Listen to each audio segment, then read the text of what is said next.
Hello everyone, I'm Vidya Chandrasekaran and I'm originally from south of India and currently doing my PhD at Vrije University, Amsterdam under Professor Paul Jennings. And I'm working on generation of induced pluripotent stem cells, that is iPSC, derived renal proximal tubular-like cells for their application to toxicity testing. And I will be giving a brief summary on the progress of my project. This presentation will include an overview about induced pluripotent stem cells, that is iPSC, derived renal proximal tubular-like cells, that is PTL, and the characterization results of these cells based on gene, protein, and functional assays, and the application of these cells for toxicity testing. As an example, aminoglycoside-mediated toxicity testing will be shown.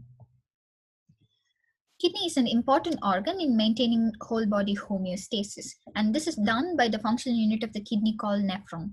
And kidney consists of more than millions of nephron, and each nephron consists of several segments or region, such as glomeruli, proximal tubule, distal tubule, connecting tubule, and collecting duct. Together, they are involved in eliminating the toxic waste after the body and also in reabsorbing important substances back to the bloodstream, thus maintaining homeostasis. So the glomeruli part of the nephron here acts as a sieve and filters out larger substances. The majority of the unfiltered substances that pass through the glomeruli are filtered by the proximal tubule. And it also helps in reabsorbing important substances such as glucose, amino acids, ions, etc. And also it helps in eliminating drugs and toxins. And this is done by the presence of many active transporters across both apical and the basolateral side of the membrane or through passive transport. While doing this, the proximal tubular cells become more susceptible to drug or chemical induced damage, and thus becoming an important cell type in the kidney to study drug or chemical induced damage. Even though there are several existing commercial proximal tubular cells that are available out there to perform toxicity testing, they often come with disadvantages of having a limited source material or having a cancerous phenotype or limitation in testing donor to donor variability. And the iPSC derived cells, however, could eliminate most of these disadvantages. So in our lab, Paul and Anya has developed a simple protocol that uses small molecules and growth factor to differentiate iPSCs into proximal tubular-like cells. And this is a 14-day protocol. And these PTL exhibit renal developmental stage markers in the early stage of differentiation, and in the later stage, it exhibits proximal tubule specific marker. To characterize these cells by gene expression, RNA-seq analysis was performed for day 0, that is iPSC stage, day 6, and day 20 of differentiation, and also after one passaging. And biological network prediction was done through CellNet, which is a computational network prediction platform, to see the similarity of these PTL to other organs. And this was done by Maastricht University. And it can be seen that the PTL exhibit higher similarity to kidney than to any other cell type organs, and even though the similarity score is low. And this gives us a confidence that the differentiation is going in the right direction. And by looking at the RNA-seq expression profile of some of the selected genes, it can be seen that the stemness markers such as nanopodoxyl are going down after day 0, that is iPSC stage, and the renal developmental markers are going up at day 6, and the proximal tubule markers such as LRP2 parathyroid hormone receptors and the ABCs, SLC transporters, tight junction enzymes are going up at the day 20 of differentiation and also at after passaging. And by looking at the expression profile of other markers of other nephron segment, it can be seen that majority of them are absent in the day 20 or after one passaging of the PTL. And this gives us a confidence that the iPSC derived proximal tubular-like cells exhibit PT-specific characteristics. Also, the protein expression shows that the PTL exhibit epithelial-like phenotype by the expression of tight junction, such as ZO3 here, and also it expresses proximal tubule markers such as HNF4A and PAX2, etc. And it also doesn't seem to have non-proximal tubule markers that are of other nephron segments, such as UMOD, which is of loop of Henle, and nephrin, which is of podocyte. They seem to be absent. And in addition to that, PTL also seems to have gene and protein expression level of megalin.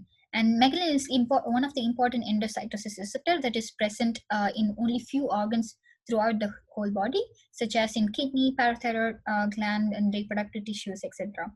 And in kidney, it is only expressed in the proximal tubule region. And the majority of the human proximal tubular cells that are grown in vitro 2D environment do not seem to express megalin. And the PTL, however, seem to have megalin in both unpassaged and after one passaging. In addition to that, PTL also seems to show brush border characteristic. This can be seen by the presence of microvilli here and also with the presence of cilia here. In addition to expressing megalin in both gene and protein level, it also seems to have functionally active megalin, which can be seen by the time-dependent uptake graph here, that it beautifully uptakes the Alexa-BSA, which is a substrate for megalin. And our LLCPK cell were taken as a positive control here, and the RPTEC-TERT1 is taken as a negative control. And this was because in both the gene and the protein level, RPTEC-TERT1 doesn't seem to have megalin. And it can be also seen from the accumulative image here that the only LLCPK cells and the PTL accumulate Alexa-BSC quite nicely, and the RPTEC-TERT1 doesn't seem to. Also, the PTL seems to have functionally active PGP transporter, which is an important efflux transporter. And this is performed by using calcine AM as a substrate for PGP. And without inhibition, the calcine AM gets constantly effluxed out of the cell. But once it is inhibited with some of the inhibitors, such as cyclosporin A, the calcine AM accumulates inside the cell. And inside the cell, they get cleaved by the esterases to form calcine and AM. And the calcine is a fluorescent product. And it can be seen from the time-dependent uptake graph here that the calcine AM accumulates quite nicely with the 5 micromolar of cyclosporin A, and which is not the case for control cells. And this can also be seen from the image here that in the presence of cyclosporin A, the calcine AM seems to accumulate highly, and with in the presence of in the absence of cyclosporin A, that seems there seems to be lesser accumulation of calcine AM. And this is supported by the use of ETL that is derived from ABCB1 knockout iPSCs, and these iPSCs were generated by AstraZeneca, and it can be seen that in both the control and in the presence of inhibitor, there seemed to be no difference in accumulation. And in addition to having transporter activity, PTL also seems to have a response to hormones. And in the proximal tubule, exposure to parathyroid hormone results in increase in cyclic AMP production through the activation of adenylate cyclase. However, in the distal and in the collecting tubule, exposure to vasopressin results in increase in cyclic AMP production. And that is what we also see here with the PTL, that with the exposure to parathyroid hormone, there is an increase in cyclic AMP production. However, it is not the case with the exposure to vasopressin. And together, all these results suggest that the iPSC-derived PTL shows proximal tubule specific characteristics and functionality. And also, it has an stability over extended time frame that can be used for both acute as well as a repeated dose toxicity testing. So with it, since the PTL seem to have functionally active megalin, we explored the utilization of these cells for megalin-mediated toxicity testing. So we used aminoglycoside, which are the substrates for megalin, to do this study. And we used several cell types, such as PTL derived from 3 donors of iPSCs, and primary cells obtained from 3 donors, and RPTEC-TERT1 and HK2. And we exposed all these cells every 24 hours until 168 hours, that is 7 days, with gentamicin and tobramycin with the concentrations of 1 times Cmax, 20 times Cmax, and 40 times Cmax. And later we lysed the cell and sent to BioClavis, where temple stick analysis was performed with around roughly 3,500 probes were sequenced, and later dissect2 analysis was performed to find out the differentially expressed genes. And so to first compare all of the treated cell types with each other, the similarity correlation was performed across all treatment conditions. And it can be seen that the PTL, which are mentioned as SFCs and SPADs here, and the primary cells, which are mentioned as HPTs, are clustering together, and the lower concentrations of PTL and the primary cells, and all the concentrations of RPTEC-1 and HK2 were clustering together. So this suggests that the PTL and primary cell have a similar kind of response than that of